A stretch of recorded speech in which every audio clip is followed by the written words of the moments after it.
Hello, everyone. I know my subscribers, they fluctuate between 2 to 3 dropping to 2 to 3 adding. I'm so happy for you all. Thanks so much for subscribing if you have recently, despite some of the controversial things I say. So this topic won't be any different. Up to a few years ago, I still ate at work potlucks. I'm not going to lie. But I would say for a good decade plus, I haven't been to a buffet. I'm going to touch on the potlucks more than the buffets. So y'all know the story, right? It'll pop up here in a little bit. Person brings a noodle dish to work. A popular noodle dish. Now, we know in America that though this is really no melting pot from a human standpoint, our food culture here is a melting pot. So I'll let you all go look it up because I don't want to pick on anyone's culture. It's a myriad of things that were brought.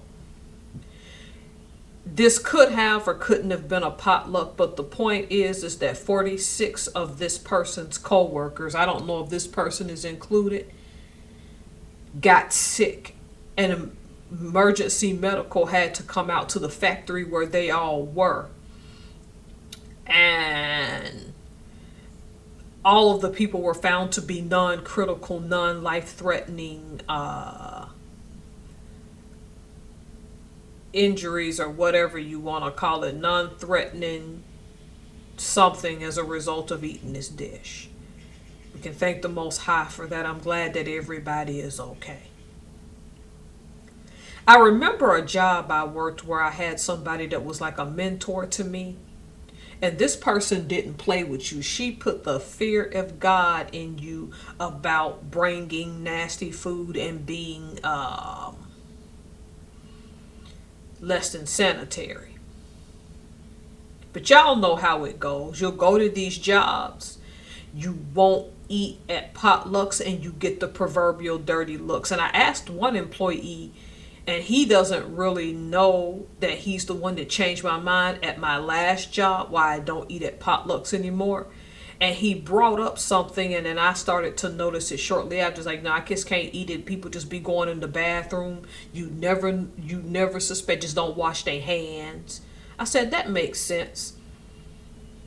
And I would say less than a month after he said it, I'm going into the women's bathroom because there's a certain cleanliness to us, or should be, because we're women and we're feminine.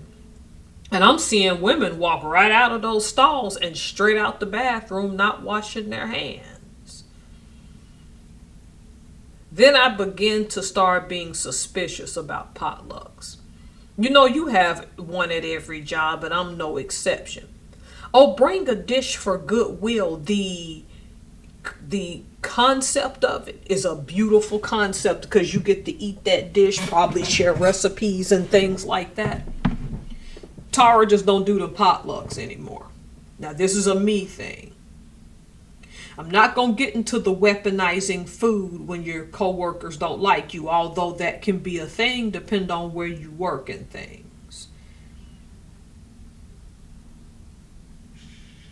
Y'all know how it is when you don't eat at the potlucks. You get the dirty looks. How dare you snoot your nose up at people? And why do you have to act this way, that way? Why do you have to be so negative? You get the dirty looks. Like, how dare you not eat anything?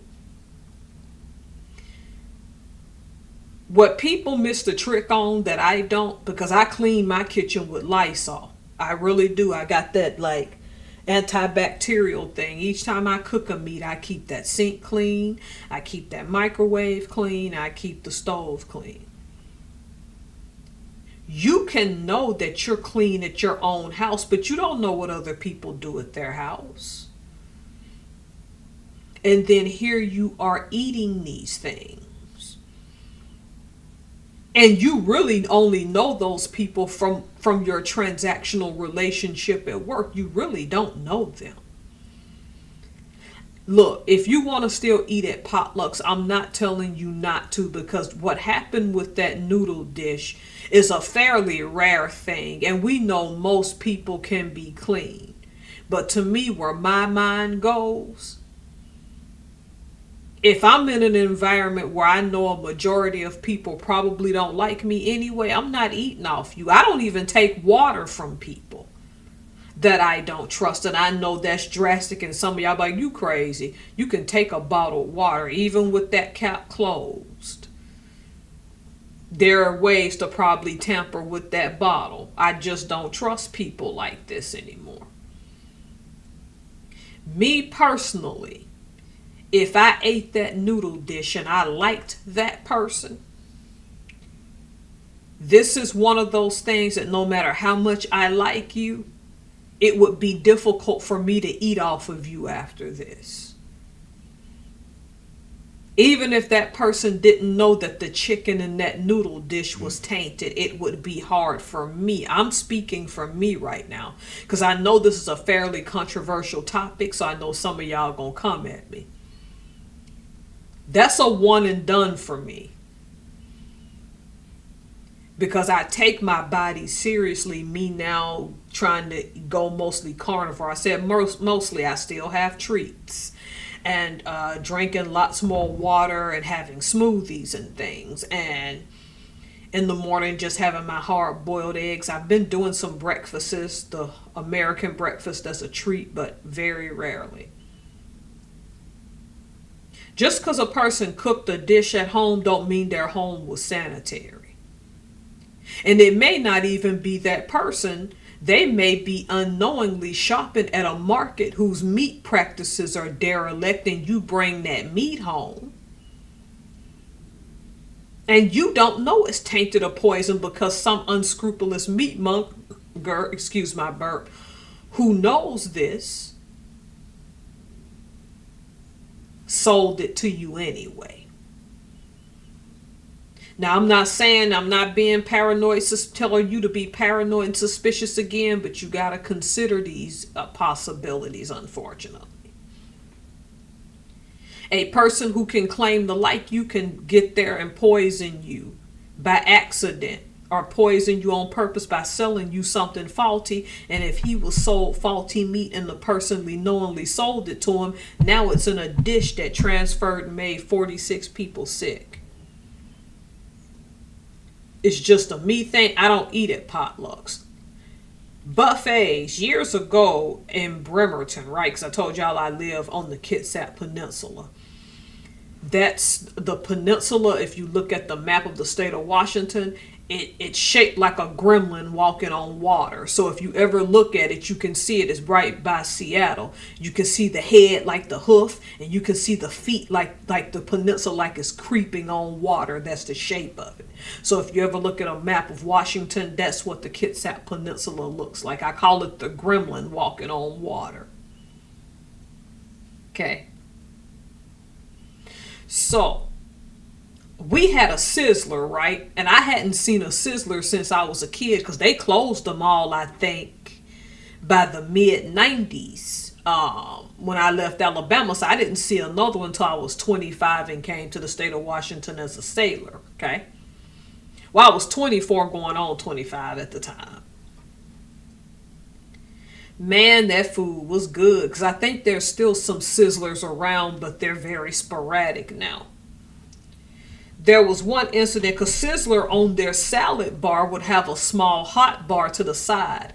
And one of the things I think you could get was nachos, but those chicken wings, man, they hit right for the price that you pay for them. I'll say it like that. They weren't on Buffalo Wild Wing level, Wingstop level. They weren't even on a wing shop, independent wing shop level. But they hit right when you're on a budget. And back then, I was on a budget because I didn't make nearly the money I make now.